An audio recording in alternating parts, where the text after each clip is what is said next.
আসন্ন জাতীয় সংসদ নির্বাচনকে কেন্দ্র করে রাজনৈতিক দলগুলোর মাঝে শুরু হয়েছে অভিযোগ পাল্টা অভিযোগের রাজনীতি। বুধবার জামায়াতে ইসলামের নায়েবে আমির ডাক্তার সৈয়দ আব্দুল্লাহ মোহাম্মদ তাহের অভিযোগ করেন গণভোট নিয়ে অনিশ্চয়তার পরিবেশ তৈরি করছে বিএনপি। তার এই মন্তব্য আবারও উত্তাপ ছড়িয়েছে রাজনীতির মাঠে। এ নিয়ে বিস্তারিত জানাচ্ছেন সাদিয়া সিদ্দিকা। গণভোট আয়োজন নিয়ে নতুন করে রাজনৈতিক উত্তাপ সৃষ্টি হয়েছে দেশের রাজনীতিতে। গণভোটে সম্মত থাকলেও এখন বিএনপি ইস্যুটিকে ঘিরে জটিলতা তৈরি সৃষ্টি করছে বলে অভিযোগ করেছে বাংলাদেশ জামায়াত ইসলামী। দলটির দাবি নভেম্বরের শেষ দিকে আয়োজন করতে হবে গণভোট, অর্থাৎ জাতীয় নির্বাচনের আগে এই প্রক্রিয়া সম্পন্ন করতে হবে। বুধবার সন্ধ্যায় প্রধান উপদেষ্টার সঙ্গে বৈঠক শেষে এসব কথা সাংবাদিকদের জানান বাংলাদেশ জামায়াত ইসলামী নায়েবে আমির ডক্টর সৈয়দ আব্দুল্লাহ মোহাম্মদ তাহের। তিনি বলেন, গণভোট ও জাতীয় নির্বাচন এক বিষয় নয়। গণভোট একটি স্বতন্ত্র প্রক্রিয়া যা জনগণের মতামত যাচাইয়ের উদ্দেশ্যে, কিন্তু বিএনপি সেটিকে নির্বাচনের সঙ্গে জড়িয়ে জটিলতা তৈরি করতে চাইছে।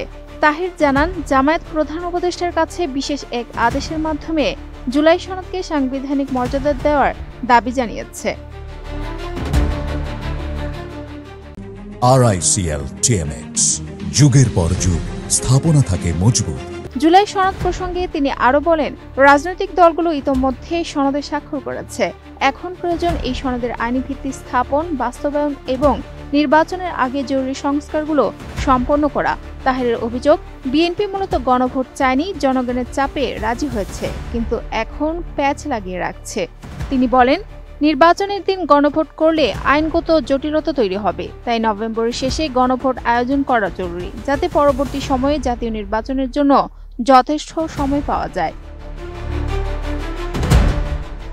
জামায়াতের দাবি, গণভোট বিলম্বিত হলে ফেব্রুয়ারিতে অনুষ্ঠিতব্য জাতীয় নির্বাচন গ্রহণযোগ্যতা হারাবে, কারণ জনগণের মতামত যাচাই না করেই নির্বাচন আয়োজন মানে গণতান্ত্রিক প্রক্রিয়াকে আড়াল করা। তাহের আরও বলেন, প্রশাসন ও নির্বাচন কমিশনের নিরপেক্ষতা আনতে প্রয়োজনীয় রদবদল জরুরি। বর্তমানে প্রশাসন, সচিবালয় ও পুলিশে 70 থেকে 80% কর্মকর্তা একটি নির্দিষ্ট রাজনৈতিক দলের অনুগত। এদের দিয়ে সুষ্ঠু নির্বাচন সম্ভব নয়।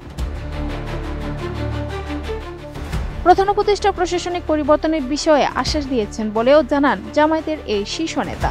তত্ত্বাবধায়ক সরকার প্রসঙ্গে প্রশ্নের জবাবে তিনি বলেন, এ নিয়ে আলাদা আলোচনা না হলেও আমরা মনে করি বর্তমান সরকারের তত্ত্বাবধায়ক সরকারের দায়িত্ব পালন করতে পারে, যদি তারা নিরপেক্ষতা বজায় রাখে এবং সংস্কার কার্যক্রম দ্রুত বাস্তবায়ন করে। Sadia Siddika, ATN news.